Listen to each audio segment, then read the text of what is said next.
ಯಾಕೆಂದ್ರೆ ಈಗ ವೃದ್ಧರಾಗಿಬಿಟ್ಟಿದ್ದಾರೆ, ವಯಸ್ಸಾಗಿಬಿಟ್ಟಿದ್ದಾರೆ, 70-80 ವರ್ಷ ಆಗಿರ್ಬೇಕು ಅಪ್ರಾಕ್ಸಿಮೇಟ್ಲಿ. ಮದುವೆ ಆಗಿದ್ದ ಮೊದಲನೇ ದಿನದಿಂದ ಅವ್ರ ಮಕ್ಕಳಿಗೋಸ್ಕರ ಪ್ರಾರ್ಥನೆ ಮಾಡಿದ್ದಾರೆ, ಹೌದಲ್ವಾ? ಖಂಡಿತವಾಗಿ ಮಾಡ್ತಾರೆ.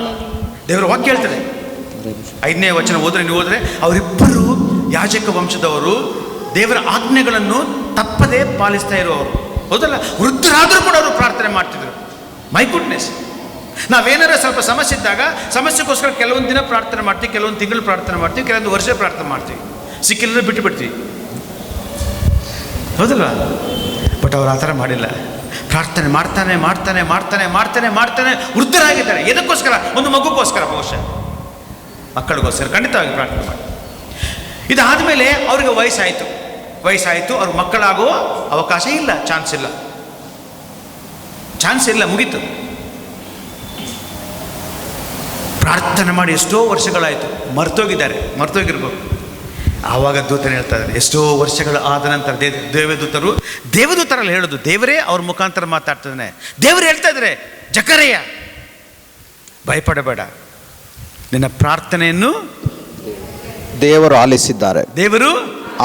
ನಿನ್ನ ಪ್ರಾರ್ಥನೆಯನ್ನು ದೇವರು ಆಲಿಸಿದ್ದಾರೆ. ದೇವರು ಹೇಳ್ತಾನೆ, ಜಕರಯ್ಯ ನಿನ್ನ ಪ್ರಾರ್ಥನೆಯನ್ನು ನಾನು, ಪಕ್ಕದಲ್ಲಿದ್ದವ್ರಿಗೆ ಹೇಳ್ರಿ, ನಿಮ್ಮ ಪ್ರಾರ್ಥನೆಯನ್ನು ದೇವರು ಆಲಿಸಿದ್ದಾರೆ.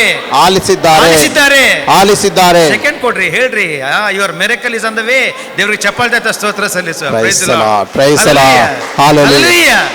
The miracle is on the way, that's all. ಅವ್ರು ಪ್ರಾರ್ಥನೆ ಮಾಡಿ ಮರ್ತೋಗ್ಬಿಟ್ಟಾರೆ, ಬಟ್ ಆದರೂ ನಿನ್ನ ಪ್ರಾರ್ಥನೆಯನ್ನು ನಿನ್ನ ದೇವರು ಮರ್ತೋಗ್ಲಿಲ್ಲ. Price the lord. ಇಸ್ರಾಯೇಲನ್ನು ಕಾಯುವ ದೇವರು ತೂಗಡಿಸುವುದಿಲ್ಲ, ಮಲಗಿಸುವುದಿಲ್ಲ. ನನ್ನ ಮಕ್ಕಳ ಪ್ರಾರ್ಥನೆಗೆ ನಾನು ಕಿವಿಗೊಟ್ಟು ಕೇಳುವ ದೇವರು. You can be sure of it. ಇವತ್ತಿನ ಶುಭ ಸಂದೇಶ ಅಷ್ಟೇ, ದೇವರನ್ನ ಪ್ರಾರ್ಥನೆಯನ್ನು ಆಲಿಸಿದ್ದಾನೆ. ನೀನು ಯಾವುದಕ್ಕೋಸ್ಕರ ಪ್ರಾರ್ಥನೆ ಮಾಡ್ತಾ ಇದೆಯಲ್ಲ, ಅದಕ್ಕೆ ಸದುತ್ತರ ಕೊಡ್ತಾನೆ ದೇವರು. Praise the Lord. ಹಲ್ಲೆಲೂಯಾ. ಆದರೆ ನಾವೇನು ಮಾಡಬೇಕು ಗೊತ್ತಾ? ಸ್ವಾಮಿ, ಈ ಕ್ಷಣವೇ ಅದನ್ನು ನೆರವೇರಿಸಿ, ನಾಳೆ ಎಲ್ಲ ನಾಡದ್ದಲ್ಲ. ಯಾವಾಗಲೂ ಪ್ರಾರ್ಥನೆ ಮಾಡುವಾಗ ಈ ಕ್ಷಣವೇ ಕೊಡುತ್ತೆ. ಸೈತಾನ ಏನಂತಾನೆ ಗೊತ್ತಾ? ನಾಳೆ ಬಾ ಅಂತ ಹೇಳ್ತಾನೆ, ನಾಳೆ ಕೊಡ್ತಾನೆ ಅಂತಾನೆ. ಜೀಸಸ್ ಬರೋದಿಲ್ಲ ಅಂತ ಹೇಳೋದಿಲ್ಲ, ಅವ್ನು ನಾಳೆ ಬರ್ತಾನೆ. ಜೀಸಸ್ ಬರ್ತಾರೆ, ಆದರೆ ಈಗಲ್ಲ, ನಾಳೆ ಬರ್ತಾನೆ. ನಾವೆಲ್ಲ ಚಿಕ್ಕವರಿದ್ದಾಗ ನಮ್ಮ ಊರಿನಲ್ಲಿ ಒಂದು ಹೆದರಿಕೆ ಇತ್ತು, ನಿಮಗೆ ಇಲ್ಲಿ ಐಡಿಯಾ ಇದೆಲ್ಲ ಗೊತ್ತಿಲ್ಲ. ದೆವ್ವ ಬರ್ತದೆ, ಅದಕ್ಕಾಗಿ ನೀವು ಬಾಗಿಲ ಮೇಲೆ ಏನು ಹೊರಗೆ ಏನು ಬರಬೇಕು? ಓಹ್, ನಿಮಗೂ ಗೊತ್ತಿದೆಯಾ? Praise the Lord. ಅಲ್ಲೆಲ್ಲೂಯಾ. ಅವ್ನು ರಾತ್ರಿ ನಾವೆಲ್ಲ ಮಲಗಿದ್ದಾಗ ಅವ್ನು ದೆವ್ವ ಬರ್ತಾನಂತೆ, ನಮ್ಮ ಬಾಗಿಲ ಮೇಲೆ ಇರೋದು ನೋಡಿ ಏನಂತ? Praise the Lord. ಎಷ್ಟು ನಂಬುತ್ತೀವಲ್ಲ ನಾವು ಮನುಷ್ಯರ ಮಾತುಗಳನ್ನು, ದೇವರ ವಾಕ್ಯ ನಂಬಬೇಕ್ರಿ, ಅಪ್ಕೋಬೇಕ್ರಿ. ಸಾವಿರಾರು ಚಿನ್ನ ಬೆಳ್ಳಿ ನಾಣ್ಯಕ್ಕಿಂತಲೂ, ಮುತ್ತು ರತ್ನಕ್ಕಿಂತಲೂ ನನಗೆ ದೇವರ ವಾಕ್ಯವು ಅತಿ ಪ್ರಿಯವಾಗಿದೆ. ನನಗೆ ದೇವರ ವಾಕ್ಯವು ಅತಿ ರಮ್ಯವಾಗಿದೆ. Praise the Lord. You should come to that knowledge of God. ಆವಾಗಲೇ ದೇವರು ನಮ್ಮ ಜೀವನದಲ್ಲಿ ಅದ್ಭುತ ಮಾಡ್ತಾನೆ. Today is the day. ಇದೇ ಆ ದಿನ. ಸಂತ ಪೌಲ ಹೇಳ್ತಾನೆ, ಇದೇ ರಕ್ಷಣೆ ದಿನವು, ಇದೇ ಅನುಕೂಲವಾದ ಸಮಯ. ಈ ಕ್ಷಣವೇ ಕೇಳಬೇಕು ನಾವು, ದೇವರ ಈ ಕ್ಷಣ ಕೂಡ ನನಗೆ. ಯಾವಾಗಲಿಂದ ಮುಂದೆ ಅದೇ ಪ್ರಾರ್ಥನೆ ಮಾಡಿ, ದೇವ ಈ ಕ್ಷಣವೇ ಕೊಡ್ತಾನೆ, ತನ್ನ ತಕ್ಕ ಸಮಯದಲ್ಲಿ ಕೊಡ್ತಾನೆ.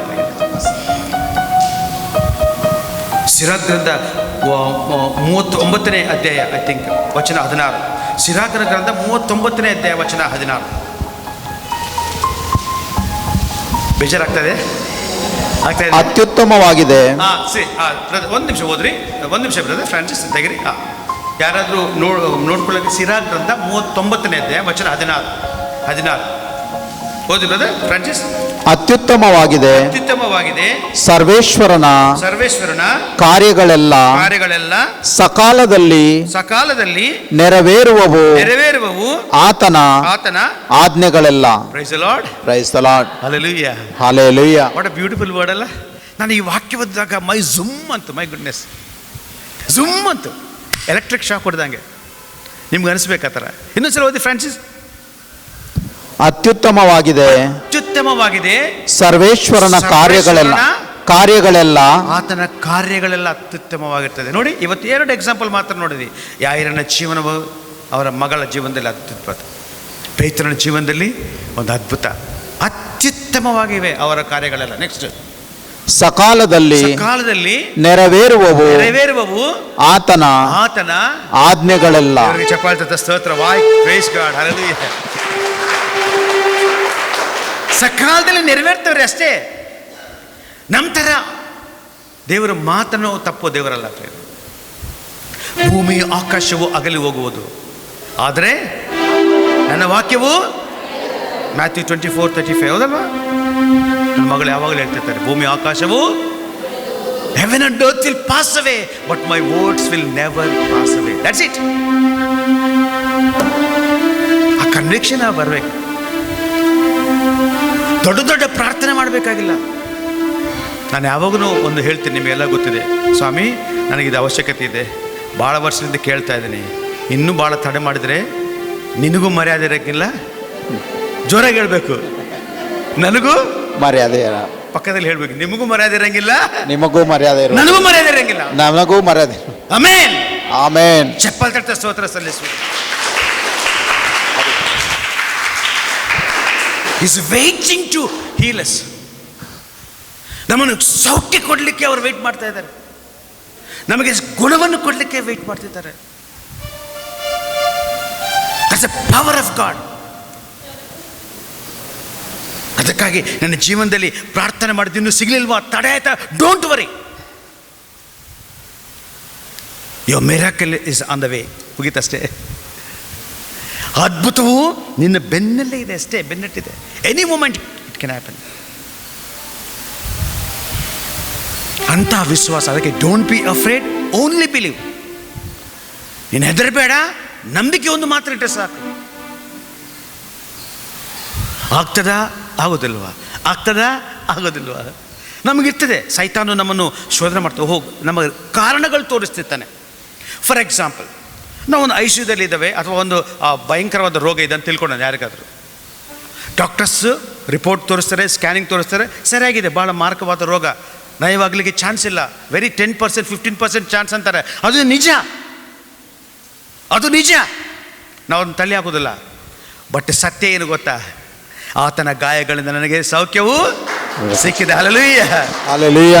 ಅರ್ಥ ಆಯ್ತು ಅವ್ರ ಬ್ರದರ್ಗೆ. ಆತನ ಗಾಯಗಳಿಂದ ನನಗೆ ಸೌಖ್ಯವು ಸಿಕ್ಕಿದೆ. ಸಿಗುತ್ತದಲ್ಲ, ಸಿಕ್ಕಿದೆ, ಮುಗೀತು. ಅಂದರೆ 2000 ವರ್ಷಗಳಿಂದ ನನಗೋಸ್ಕರ ಆತನು ಜಜ್ಜಲ್ಪಟ್ಟ. ನನ್ನ ಶಾರೀರಿಕವಾದ ಎಲ್ಲ ರೋಗಗಳಿಗೋಸ್ಕರ, ಮಾನಸಿಕ ಆತ್ಮಿಕವಾದ ಎಲ್ಲ ವೇದನೆಗೆ ಪರಿಷ್ಕಾರ ಆತನ ಶಿಲುಬೆ ಮೇಲೆ ನನಗೋಸ್ಕರ ಕೊಟ್ಟ. ಬಲಿಯರ್ಪಣೆ ಮಾಡಿದ, ಮುಗಿತು ಕತೆ. ನಿಮಗೋಸ್ಕರ ನಾನು ಎಲ್ಲ ಕೊಟ್ಟಿದ್ದೆ, ತಿಳಿಸಿದ್ದೀನಿ. ನೀನು ಆ ನೋವನ್ನು ಅನುಭವಿಸಬೇಕಾಗಿಲ್ಲ, ರೋಗದಲ್ಲಿ ನಿನ್ನ ನರಳಿನಲ್ಲಿ ಸಾಯಬೇಕಾಗಿಲ್ಲ, ಸಾಲ ಬಾಧೆಯಲ್ಲಿ ನಿನ್ನ ಸಾಯಬೇಕಾಗಿಲ್ಲ. ನಿನ್ನ ಸಾಲವನ್ನೆಲ್ಲ ತೀರಿಸಿದ್ದಾನೆ. ಒಂದು ಊರಿನಲ್ಲಿ ಒಬ್ಬ ಶ್ರೀಮಂತವಾದ ಒಬ್ಬ ತಂದೆ ಇದ್ದ, ಒಬ್ಬನೇ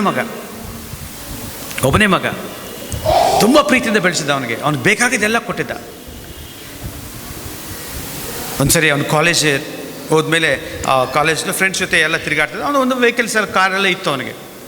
ಅವನು ಒಂದಿನ ಡ್ಯಾಡಿ ಕಡೆ ಬರ್ತಾನೆ, ಡ್ಯಾಡಿ ನಾನು ನೆಕ್ಸ್ಟ್ ವೀಕ್ ನನ್ನ ಬರ್ಡೇ ಇದೆ, ನನಗೆ ಫಲಾನ ಒಂದು ಒಳ್ಳೆ ಕಾರ್ ಬೇಕು ಡ್ಯಾಡಿ, BMW ಅಥವಾ ಏನಂತಾರೆ ಬೆಂಜಿ ಕಾರ್ ಅಥವಾ ಏನೋ ಒಂದು ಕ್ಲಾಸ್, ಒಂದು ಒಳ್ಳೆ ಕಾರ್ ಬೇಕು daddy. Okay sir, definitely I'll give ಅಂತ ಹೇಳ್ತಾನೆ. ಸೊ ಅವನ ಮಗ ನ್ಯಾಚುರಲಿ ಆ ಬರ್ಡೇಗೋಸ್ಕರ ವೆಯ್ಟ್ ಮಾಡ್ತಾ ಇದ್ದಾನೆ. ಬೆಳಗ್ಗೆ ಬರ್ಡೇ ದಿನ ಬರ್ತದೆ, ಡ್ಯಾಡಿ ಅವನ ಡೋರ್ ಮುಂದೆ ಬಂದು ಬಾಗಿಲು ತರ್ತಾನೆ, ಮೈ ಸನ್. ಮಗ ಎಕ್ಸ್ಪೆಕ್ಟ್ ಮಾಡ್ತಾ ಇದ್ದಾನೆ. ದೆನ್ ಆಮೇಲೆ ಮಗ ಡೋರ್ ಓಪನ್ ಮಾಡಿದ ಕೂಡಲೇ, daddy where is my gift ಅಂತ ಹೇಳ್ತಾನೆ. ಆ ಡ್ಯಾಡಿ ಒಳ್ಳೆ ಕ್ಯಾರಿಸ್ಮೆಟಿಕ್ ಬ್ರದರ್ ಪ್ರಭುವನ ಟೀಮಿಗೆ ಬಂದು ಭಾಳ ವಾಕ್ಯವನ್ನು ಕೇಳ್ತಿದ್ದ ಮನುಷ್ಯ, ಡಿವೈನ್ಗೆ ಹೋಗಿ ಬರ್ತಿದ್ದ. ಆ ಮನುಷ್ಯ ಏನು ಮಾಡ್ತಾನೆ, ಒಂದು ಬೈಬಲ್ ತೆಗೆದು ಒಂದು ಬೈಬಲ್ ಆ ಹುಡುಗನಿಗೆ ಕೊಡ್ತಾನೆ. ಕಾಲೇಜ್ ಸ್ಟೂಡೆಂಟಿಗೆ ಬೈಬಲ್ ಕೊಟ್ಟರೆ ಹೆಂಗಿರ್ತದೆ? ಒಂದು ಆ್ಯಪೋ ಏನಂದ್ರೆ ಏನು ಮೊಬೈಲ್ ಸರ್ ಅದು? ಆ್ಯಪಲ್. ಅದು ನನಗೂ ಪ್ರೊನೌನ್ಸ್ ಮಾಡಲಿಕ್ಕೆ ಗೊತ್ತಿಲ್ಲ. Praise Lord. ನನ್ನ ಮಗಳಿಗೆ ಚೆನ್ನಾಗಿ ಗೊತ್ತಿಲ್ಲ ನನ್ನ ಮೊಬೈಲ್ ಹೆಂಗೆ ಆಪ್ರೇಟ್ ಮಾಡಬೇಕಂತೇಳಿ. ನಾವು ಒಂದೇ ಒಂದು ಬಿಡ್ಕೊಡ್ತೇವೆ, ದೇವರೇ ದಯಮಾಡಿ ಹಾಳದ ಮೊಬೈಲ್ಗಳನ್ನ ನಾಶ ಮಾಡಿಬಿಡು ಅಂತ ಹೇಳ್ತೇನೆ. Praise Lord, hallelujah. ಈ ಮೊಬೈಲ್ಗಳಿಂದ ಜೀವನ ಹಾಳಾಗಿಬಿಟ್ಟಿದೆ, ಹೌದಲ್ಲ? ನಾವು ಒಂದೇ ಒಂದು ಬಿಡ್ತಾ ಇದ್ದೀನಿ. ಅಲ್ಲಿ ಹೆಂಗಿರ್ಬೇಕಂದ್ರೆ ಬರೀ ದೇವರ ವಾಕ್ಯ ಅಷ್ಟೇ ಬರಬೇಕು, ಬರೀ ಇನ್ಕಮಿಂಗ್ ಔಟ್ಕಮಿಂಗ್ ಕಾಲಷ್ಟೇ ಬರಬೇಕು. ಈ ಹಾಳದ ವ್ಯಾಟ್ಸಪ್ ಹಾಳು ಮಾಡ್ತಾ ಇದೆ, ಹೌದಲ್ಲ? ನನ್ನ ಹೆಂಡತಿ ಯಾವಾಗಲೂ ಹೇಳ್ತಿದ್ದಾರೆ, ಕೇಳ್ತಿದ್ರೆ ಭಾಳ ಸಂತೋಷ ಪಡ್ತಾಳೆ. ಬಡವರು ಭಾಗ್ಯವಂತರು ಅಂತ ನಾವು ಕೇಳಿದೆ, ಹೌದಲ್ಲ? ಆಂಡ್ರಾಯ್ಡ್ ಮೊಬೈಲ್ ಇಲ್ಲದವರು ಭಾಗ್ಯವಂತರು, ಪರಲೋಕ ರಾಜ್ಯವು ಅವ್ರದ್ದಂತ ಹೇಳ್ತದಲ್ಲ. Praise Lord, hallelujah. ನನ್ನ ಮಟ್ಟಿಗೆ ನೊಂದುಕೊಂಡ ಹೆಣ್ಣು ಮಕ್ಕಳು ಮಾತ್ರ ಅದನ್ನು ಹೇಳಲಿಕ್ಕೆ ಸಾಧ್ಯ. Praise Lord. ಯಾರು ನಗ್ತಾ ಚಪ್ಪಾಲ್ ತಡ್ತಾ ಇಲ್ಲ. Praise Lord, praise Lord, hallelujah. ಈ ಹಾಳಾದ ಮೊಬೈಲ್ ಬಂದು ಎಲ್ಲರನ್ನ ಹಾಳು ಮಾಡ್ತಾ ಇದ್ದ, ಹೌದಲ್ಲ? ಟ್ರಾಸಿಟಿ. ಈ ಹುಡುಗನಿಗೆ ಆ ಬೈಬಲ್ ಕೊಟ್ಟರೆ ಅವ್ನಿಗೆ ತುಂಬ ಕೋಪ ಬರ್ತದೆ. ಪ್ರೇಯರ್, ಏನು ಡ್ಯಾಡಿ ನಾನು ಕಾರ್ ಕೊಟ್ಟಿದ್ದೆ, ಕೇಳಿದ್ದೆ ನೀನು ಒಂದು ಕಾರ್ ಕೊಡೋದು ಬಿಟ್ಟು ಏನಿದು ಆಫ್ಟರ್ ಆಲ್ ಒಂದು ಬೈಬಲ್ ಕೊಡ್ತೀಯ ಅಂತೇಳಿ ಆ ಬೈಬಲಲ್ಲಿ ಅಲ್ಲೇ ಅವನು ಚೆಲ್ಲಿ ಬೇಜಾರು ಮಾಡ್ಕೊಂಡು ಹೋಗಿ ಮನೆ ಬಿಟ್ಟು ಹೋಗ್ತಾನೆ. ಅವನು ಮನೆ ಬಿಟ್ಟುಕೊಂಡು ಹೋಗ್ತಾನೆ. ತುಂಬ ವರ್ಷಗಳಾಗ್ತದೆ ಈ ಹುಡುಗ ಬರೋದಿಲ್ಲ. ಆಮೇಲೆ ಬೇರೆ ಊರಿಗೆ ಹೋಗಿ ಅವನು ತನ್ನ ವ್ಯಾಪಾರ ಮಾಡಿ ಒಂದು ಮದುವೆ ಆಗಿ ಒಂದು ಹೆಂಡತಿ ಮಕ್ಕಳಾದಮೇಲೆ ಸುಮಾರು 10 ವರ್ಷ ಆದಮೇಲೆ ಅವನು ತನ್ನ ಡ್ಯಾಡಿ ಮೇಲೆ ನೆನಪು ಬರ್ತದೆ. ಡ್ಯಾಡಿ ನೋಡೋಣಂತೆ ಆಗಿದ್ದಾರೆ ಅಂತೇಳಿ. ಸ್ವಲ್ಪ ಕೆಲವೊಂದು ಮಕ್ಕಳು ಹಾಗೆ, ಹೌದಲ್ವಾ? ನಮ್ಮ ಮನೆ ಪಕ್ಕದಲ್ಲಿ ಒಂದು ನಮ್ಮ ಫ್ರೆಂಡ್ ಇದ್ದರು, ಒಳ್ಳೆ ಹುಡುಗ, 2 ಗಂಡು ಮಕ್ಕಳು. ತಂದೆ ರೈಲ್ವೇದಲ್ಲಿ ಅವ್ರ ತಾಯಿ ಟೀಚರ್. ಒಂದಿನ ಸಡನ್ಲಿ ಅವನು ಡಿಸಪೇರ್ ಆಗಿದ್ದಾನೆ ಅಷ್ಟೇ. ಒಂದು 10 ವರ್ಷ ಮೇಲೆ ಆಯಿತು. ಇವತ್ತಿನ ತನಕ ಅವ್ರು ಕಾಣಲಿಲ್ಲ. ಇವತ್ತಿನ ತನಕ ಕಾರಣ ಏನಂತ ಗೊತ್ತಿಲ್ಲ, ಎಲ್ಲಿದ್ದಾನಂತ ಯಾರಿಗೂ ಗೊತ್ತಿಲ್ಲ. ಬಟ್ ಅವನು ಜೀವಂತವಾಗಿದ್ದಾನೆ, ಇನ್ನೂ ಬರಲಿಲ್ಲ. ಅವ್ರ ಡ್ಯಾಡಿ ಸತ್ತೋಗಿದ್ದಾರೆ ಪಾಪ. 5-6 ವರ್ಷ ಆಯಿತು. ನಮ್ಮ ಡ್ಯಾಡಿ ಸಮಾಧಿ ಮುಂದೆ ಅವ್ರದ್ದು ಡ್ಯಾಡಿ. ಪ್ರತಿ ವರ್ಷ ಅವ್ರ ತಮ್ಮ ಮಾತ್ರ ಬರ್ತಾನಲ್ಲಿ, ಅಣ್ಣ ಬಂದಿಲ್ಲ. ಮಮ್ಮಿ ಡ್ಯಾಡಿ ಮೇಲೆ ಬೇಜಾರು ಮಾಡಿಕೊಂಡು ರಿಯಲಿ ಹ್ಯಾಪೆಂಡ್. ಈ ಹುಡುಗ ಒಂದು 10 ವರ್ಷ ಆದಮೇಲೆ ಹೆಂಡತಿ ಮಕ್ಕಳನ್ನ ಕರ್ಕೊಂಡು ಹೇಳಿ ನಮ್ಮ ಡ್ಯಾಡಿ ಕಡೆ ಹೋಗೋಣ, ನಾನು ಕೋಪದಲ್ಲಿ ಹಿಂಗೆ ಬಂದುಬಿಟ್ಟಿದ್ದೀನಿ, ಬರಬಾರ್ದಿತ್ತೇನೋ ಪಾಪ, ಹೇಗಿದ್ರು ಡ್ಯಾಡಿ ನೋಡೋಣ ಅಂತೇಳಿ ಪಾಪ ಮನೆಗೆ ಬರ್ತಾನೆ. ಮನೆಗೆ ಬಂದ ಕೂಡಲೇ ನ್ಯಾಚುರಲಿ ಅವ್ರ ಡ್ಯಾಡಿ ತೀರ್ಕೊಂಡಿರ್ತಾರೆ. ಭಾಳ ಬೇಜಾರಾಗ್ತದೆ. ಅಯ್ಯೋ ಒಬ್ಬನೇ ಮಗ, ಮಮ್ಮಿ ಒಬ್ಬಳೇ ಇರ್ತಾಳೆ. ತುಂಬ ದುಃಖಪಟ್ಟು ತನ್ನ ರೂಮ್ಗೆ ಹೋಗ್ತಾನೆ. ರೂಮ್ಗೆ ಹೋದ್ಮೇಲೆ ಅವನು ರೂಮ್ಗೆ ಹೋದ್ಕೊಳ್ಳಿ ತನ್ನ ರೂಮೆಲ್ಲ ನೀಟಾಗಿರ್ತದೆ. ಟೇಬಲ್ ಮೇಲೆ ಈ ಒಂದು ಬೈಬಲ್ ಇರ್ತದೆ. ಈ ಬೈಬಲ್ ಇದ್ದ ಮೇಲೆ ಅವ್ರಿಗೆ ಆವಾಗ ವಾವ್ ಈ ಬೈಬಲೆಲ್ಲ ನಮ್ಮ ಡ್ಯಾಡಿ ಕೊಟ್ಟಿದ್ದು, ಈ ಬೈಬಲ್ಗೋಸ್ಕರ ಅಲ್ಲ ನಾನು ಬೇಜಾರು ಮಾಡ್ಕೊಂಡು ನಾನು ಮನೆಗೆ ಹೊರಗೆ ಹೋಗಿದ್ದೆ ಅಂತೇಳಿ ನೋಡ್ತಾನೆ. ಆ ಬೈಬಲನ್ನು ಜಸ್ಟ್ ಕ್ಯಾಶುವಲ್ ಆಗಿ ಓಪನ್ ಮಾಡ್ತಾನೆ. ಓಪನ್ ಮಾಡಬೇಕಾದ್ರೆ ಒಂದು ಕೀ ಆ ಬೈಬಲಿಂದ ಕೆಳಗೆ ಬಿದ್ದಿರ್ತದೆ. ಲಿಟ್ರಲಿ ಆ ಒಂದು ಕೀ ಕೆಳಗೆ ಬಿದ್ದಿರ್ತದೆ. ಆ ಕೀ ತೆಗೆದು ನೋಡ್ತಾನೆ, ಒಂದು ಕಾರ್ ಕೀ ಅದು. ಆ ಬೈಬಲ್ನಲ್ಲಿ ಮತ್ತೆ ಒಂದು ಪೇಪರ್ ಕೆಳಗೆ ಬೀಳ್ತದೆ ಪ್ರಿಯರೇ. ಅದು ಅವರ ಡ್ಯಾಡಿ ಕಾರ್ ಶೋರೂಮ್ನಲ್ಲಿ ಇವನು ಕೇಳಿದ್ದ ಕಾರು ಖರೀದಿ ಮಾಡಿದ ರಿಸಿಪ್ಟ್. ಅಲ್ಲಿ ಬರೆದಿತ್ತು paid in full. Paid in full ಅಂದರೆ ಸಂಪೂರ್ಣವಾಗಿ ಪಾವತಿಸಲ್ಪಟ್ಟಿದೆ. ಅದು ಅವರಿಗೆ ಹೇಳಿದ್ದಷ್ಟೇ, ಶಿಲುಬೆ ಮೇಲೆ ಮಾಡಿದ್ದಷ್ಟೇ. ಪೇಯ್ಡ್ ಇನ್ ಫುಲ್, ಎಲ್ಲವನ್ನು ಮಾಡಿದ. ಅದಕ್ಕೆ ಯೇಸು ಸ್ವಾಮಿ ಶಿಲುಬೆ ಮೇಲೆ ಇಟ್ ಈಸ್ ಫಿನಿಶ್ಡ್, ಎಲ್ಲವೂ ಮುಗಿದು ಸಮಾಪ್ತವಾಯಿತು, ಹೌದಲ್ಲ? ಮುಂದಿನ ತಿಂಗಳು ತಪಸ್ ಕಾಲದಲ್ಲಿ ಬರ್ತಾ ಇದ್ದೆ ನಾವು. ಎಲ್ಲವೂ ಮುಗೀತು, ಸಮಾಪ್ತವಾಯಿತು ಅಂದರೆ ಶಿಲುಬೆ ಮೇಲೆ ಅವ್ರು ಹೇಳ್ತಾರೆ, ಡ್ಯಾಡಿ ಎಲ್ಲ ಮುಗಿಸಿದ್ದೇನೆ, ನನ್ನ ಮಕ್ಕಳೆಲ್ಲ ಸಾಲವನ್ನು ನಾನು ತೀರಿಸಿದ್ದೇನೆ. ದೇವರಿಗೆ ಸ್ತೋತ್ರ.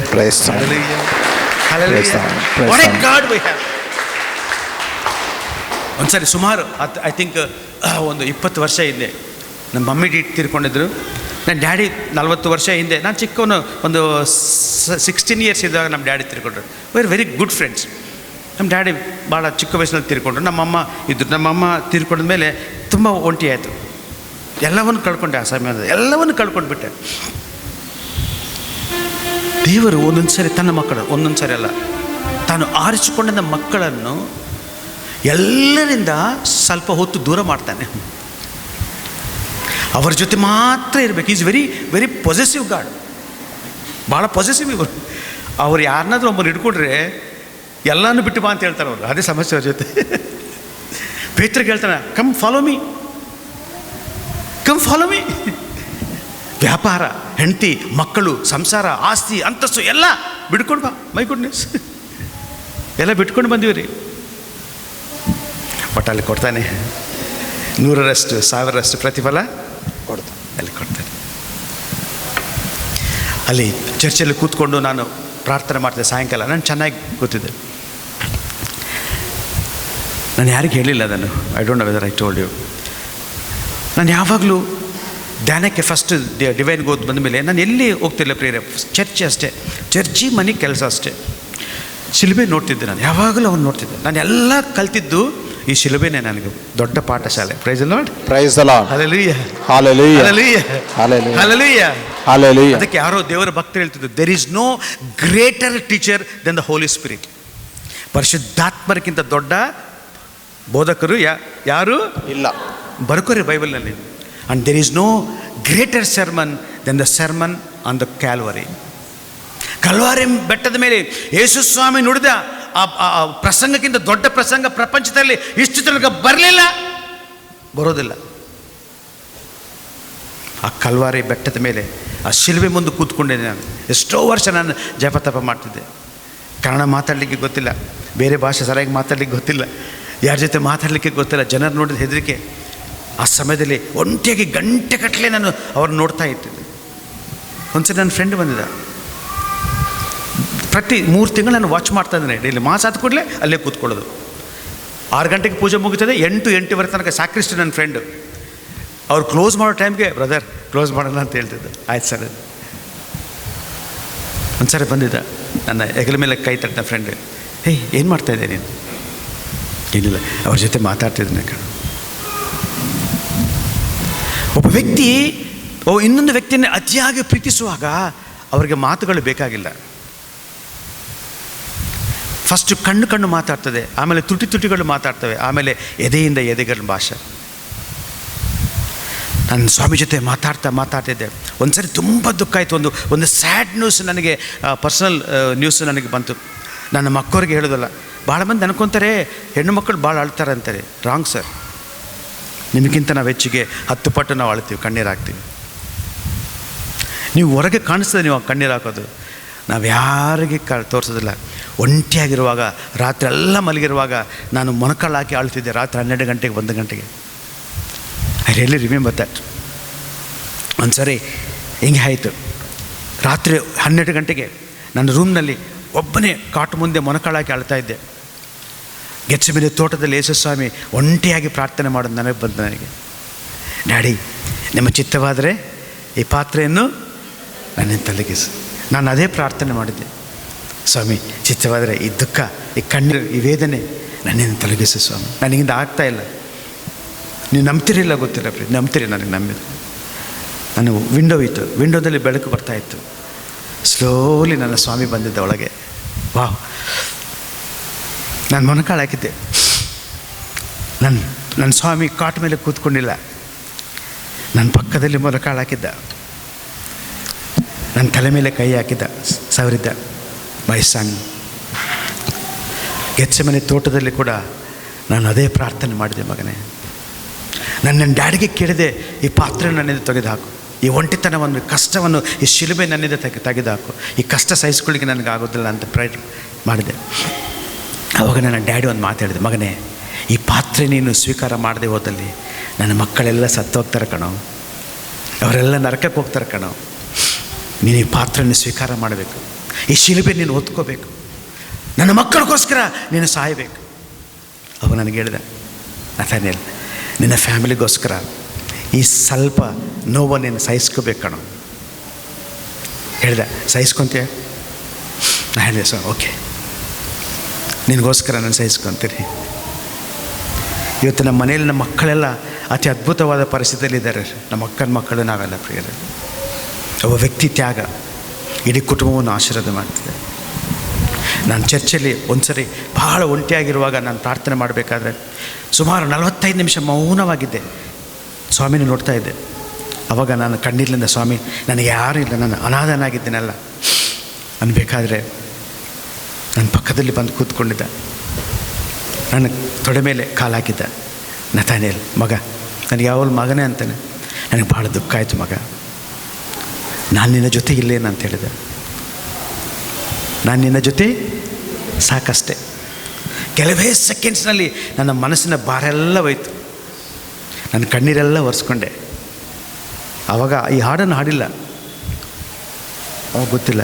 ನೀನಿದ್ದರೆ ನನಗೆ ಸಾಕು ಏಸಯ್ಯ, ಹೌದಲ್ಲ, ನಿನ್ನ ಹಿಂದೆ ನಾ ಬರುವೆ ಏಸಯ್ಯ, ನಿನ್ನ ಮಾತು ಸಾಕಯ್ಯ, ನಿನ್ನ ನೋಟ ಸಾಕಯ್ಯ, ನಿನ್ನ ನೆರಳೇ ಸಾಕಯ್ಯ, ನಿನ್ನ ಜೊತೆಯೇ ಸಾಕಯ್ಯ. ಹೌದಲ್ವಾ? ನೀನಿದ್ದರೆ ಸಾಕು. ಯೇಸು ಸ್ವಾಮಿ ತಾನು ಪ್ರೀತಿ ಮಾಡೋ ವ್ಯಕ್ತಿಗಳೆಲ್ಲರನ್ನು ಕೂಡ ಆ ಏಕಾಂತ ಪ್ರದೇಶಕ್ಕೆ ಕರ್ಕೊಂಡು ಹೋಗ್ತಾನೆ. ಪ್ರಿಯರೇ, ಸಾಕಿ ಲೋಕ ಸಾಕು ಸಲ್ತೈತೆ.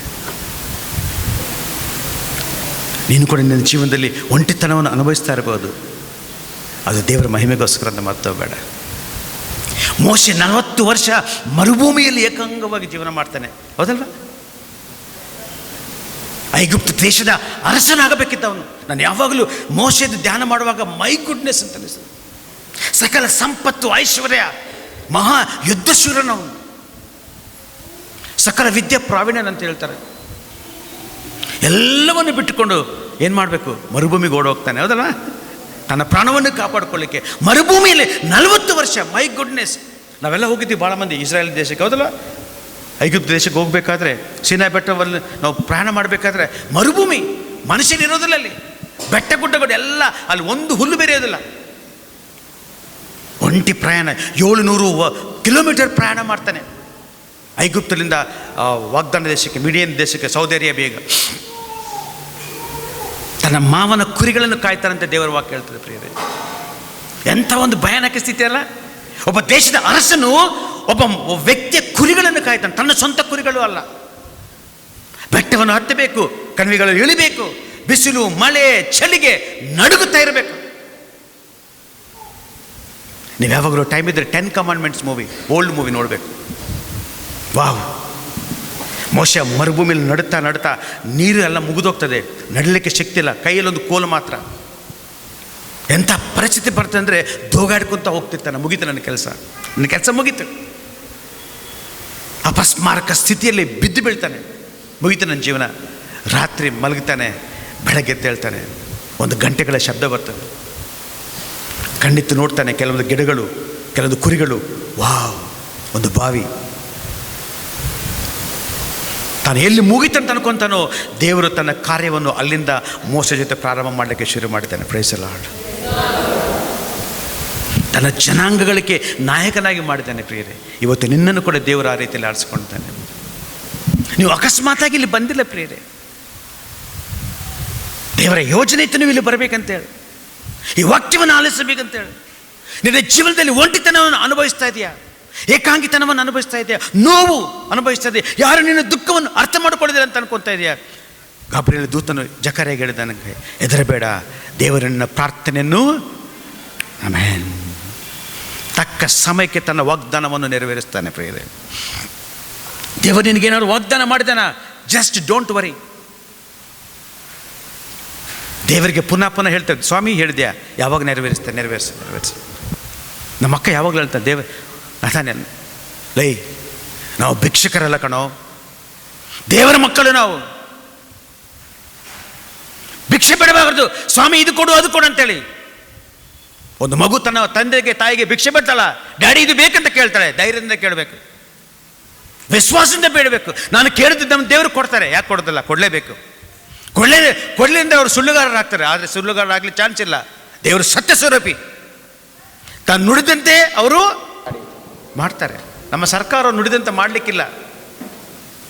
ಗ್ಯಾರಂಟಿ ಕೊಡ್ತಾರೆ, ವಾರಂಟಿ ಕೊಡ್ತಾರೆ, ನೋ ಇರಲಿ. ಆದರೆ ನನ್ನ ಸ್ವಾಮಿ ಒಂದ್ಸರಿ ಹೇಳಿದ್ರೆ ಮುಗೀತು ಕತೆ, ಒಂದ್ಸರಿ ಸೀಲ್ ಹಾಕಿದ್ರೆ ಮುಗೀತು ಕತೆ. ನಿನ್ನನ್ನು ಬಿಡೋದಿಲ್ಲ.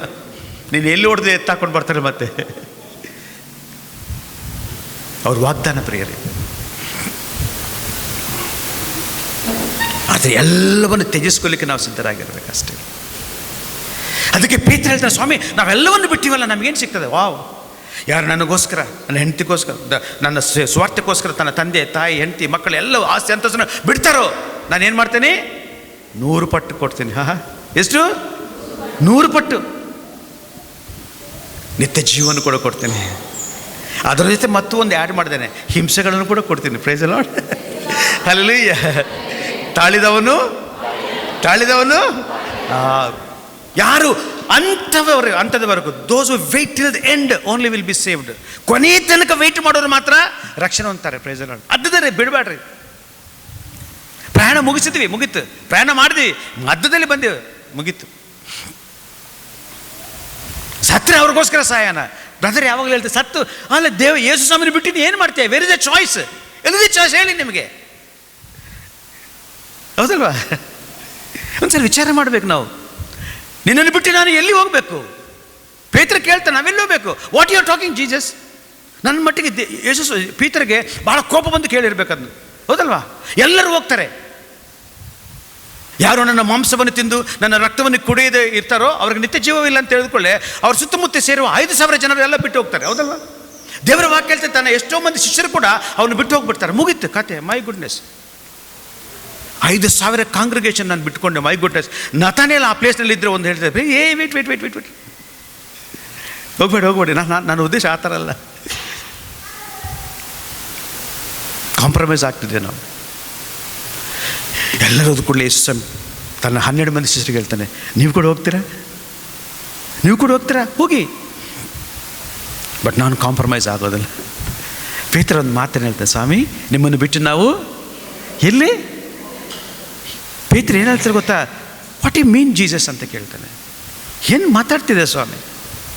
ಎಲ್ಲ ಬಿಟ್ಕೊಂಡು ಬಂದಿವಲ್ಲ, ನಮ್ಮ ಹೆಂಡತಿ, ಸಂಸಾರ, ವ್ಯಾಪಾರ, ಕರಿಯರ್, ಫ್ಯೂಚರ್ ಎಲ್ಲವನ್ನು ಬಿಟ್ಟುಕೊಂಡು ನಿಮ್ಮನ್ನು ಹಿಂಬಾಲಿಸಿದರೆ ನಮಗೆ ಎಲ್ಲಿ ಹೋಗ್ತೀಯ ಅಂತ ಕೇಳ್ತಾ ಇದ್ರಲ್ಲ. ಇಂಪಾಸಿಬಲ್. ಏನೇ ಆಗಲಿ ನೋಡಬೇಡಣ. ಪೇತ್ರ ಹೇಳ್ತಾನೆ, ಏನಾಗಲಿ ನಾವು ನೋಡಬೇಡಣ. ಪೇತ್ರನಿಗೆ ಅರ್ಥ ಆಗಿಲ್ಲ.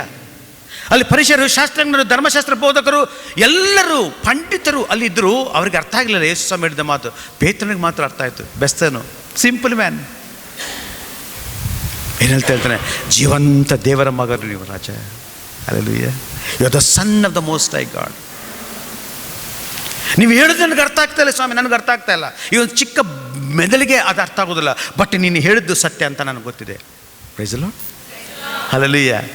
ಆ ಲಾಸ್ಟ್ ಸಪ್ಪರ್ ದಿನ ಪೇತ್ರನಿಗೆ ಗೊತ್ತಾಯಿತು, ನನ್ನ ಸ್ವಾಮಿ ಹೇಳಿದ ಮಾತು, ಹೌದಲ್ಲ? ಆ ರೊಟ್ಟೆ ಅವರ ಪೂಜ್ಯ ಶರೀರವಾಗಿ, ಆ ದ್ರಾಕ್ಷರಸ ಅವರ ಪೂಜ್ಯ ರಕ್ತವಾಗಿ ಮಾರ್ಪಡೋದನ್ನು ಪೇತ್ರ ನೋಡ್ತಾನೆ. Hallelujah. Hallelujah. Hallelujah. Hallelujah. Hallelujah. ಹಾಡೋಣ, ನಿನ್ನ ಹಾಗೆ ಪ್ರೀತಿಸೋರಿಲ್ಲ. Okay, my favourite song. ಒಂದು ನಿಮಿಷ, ನಿದ್ದೆ ಬರ್ತಾ ಇದೆಯಾ?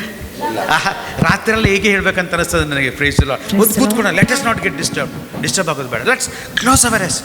ಕಣ್ಣು ಮುಚ್ಕೊಳ್ಳೋಣ ಪ್ರಿಯ ಸಹೋದರ. ವಾಟ್ ಅ ಬ್ಯೂಟಿಫುಲ್ ಪ್ಲೆಸೆಂಟ್ ಈ ಕ್ಲೈಮೇಟ್ ಅಲ್ಲ ಇದು. Really I feel the presence of God here. ಮಕ್ಕಳೇ ಆ ಕಡೆ ಹೋಗಬೇಡಿ. ಸ್ವಲ್ಪ ನೀರಿಗೆ ರೀಸಸ್ಗೆ ಹೋಗ್ಬೇಕಂತ ಹೋಗಿ. Don't get distracted. ಯಾವುದಾದ್ರು ವಾಕ್ಯವನ್ನು ಕೇಳಿ ನಾವು ಮರ್ತೋಗ್ಬೋದು, ಬಟ್ ನಮ್ಮ ಹೃದಯಕ್ಕೆ ಚುಚ್ಚಬೇಕು ಇವತ್ತು. ನನಗೆ ಗೊತ್ತಿದೆ ಎಷ್ಟೋ ಮಂದಿಗೆ ಆ ವಾಕ್ಯವು ಮುಟ್ತಾ ಇದೆ ಅಂತೇಳಿ. ಯಾವಾಗ ವಾಕ್ಯವು ನಮ್ಮ ಹೃದಯವನ್ನು ಮುಟ್ಟದೋ ಅದು ಕೆಲಸ ಮಾಡಲಿಕ್ಕೆ ಪ್ರಾರಂಭವಾಗ್ತದೆ. ಅಲೋ ಜೀಸಸ್ಗೆ ಅಲೋ ಮಾಡಿ. ಕೆಲವೊಂದು ನಮ್ಗೆ ಅರ್ಥ ಆಗೋದಿಲ್ಲ, ಅರ್ಥ ಆಗಬೇಕಾಗಿಲ್ಲ. ಎಸ್, ಒಂದು ನಿಮಿಷ ಕಣ್ಣುಗಳನ್ನು ಮುಚ್ಕೊಳ್ಳೋಣ. ಈ ಹಾಡನ್ನು ನಮ್ಮ ಪ್ರಾರ್ಥನೆಯಾಗಿ ಮಾಡೋಣ. ಯೇಸು ಸ್ವಾಮಿ ಯಾವ ರೀತಿಯಲ್ಲಿ ಪೇತ್ರನ ಆರಿಸ್ಕೊಂಡಿದ್ದನು, ಯಾವ ರೀತಿಯಲ್ಲಿ ಮೋಶೆನ ಆರಿಸ್ಕೊಂಡಿದ್ದನೋ ಇವತ್ತು ನಮ್ಮನ್ನು ಕೂಡ ಆರಿಸ್ಕೊಳ್ಳಿಕ್ಕಿದ್ದಾರೆ. ಮೋಶೆ ಮಾತಾಡೋಕ್ಕೆ ಬರೋದಿಲ್ಲ, ತೊದಲು ಬಾಯಿ. ಸ್ವಾಮಿ ನನಗೆ ಮಾತಾಡೋಕ್ಕೆ ಗೊತ್ತಿಲ್ಲ. ಡೋಂಟ್ ವರಿ, ನಾನು ಕೂಡ ಪರಿಶುದ್ಧಾತ್ಮ ಶಕ್ತಿಯಿಂದ ನೀನು ಅದ್ಭುತ ಕಾರ್ಯಗಳು ಮಾಡ್ತೀಯ. ಮೋಸ ಮಾಡಿದ್ದಾರೆ. ಇವತ್ತು ನಮ್ಮ ಜೀವನದಲ್ಲಿ ಕೂಡ ಆಗಬೇಕು. ಬರೀ ಚರಿತ್ರೆ ಕೇಳೋದಲ್ಲ, ಕಥೆಗಳು ಕೇಳೋದಲ್ಲ, ನಮ್ಮ ಜೀವನದಲ್ಲಿ ಅದು ಆಗಬೇಕು, ಆಕ್ಟಿವ್ ಆಗಬೇಕು. ಎಲ್ಲರ ಕಣ್ಣುಗಳನ್ನು ಮುಚ್ಚಿಕೊಳ್ಳಿ. ಯಾರು ಕಣ್ಣು ತೆಗಿಬೇಡ. ಸಾಧ್ಯವಾದರೆ ಈ ಹಾಡು ಜೊತೆ ಹಾಡ್ರಿ, ಇಲ್ಲದಿದ್ದರೆ ಈ ಹಾಡನ್ನೇ ಪ್ರಾರ್ಥನೆಗೆ. ಹಲ್ಲೆಲೂಯಾ. ಒಂದು ನಿಮಿಷ, ಎಲ್ಲರೂ ಒಂದು ನಿಮಿಷ ಎದ್ದು ತಿಳ್ಕೊಳ್ಳೋಣ.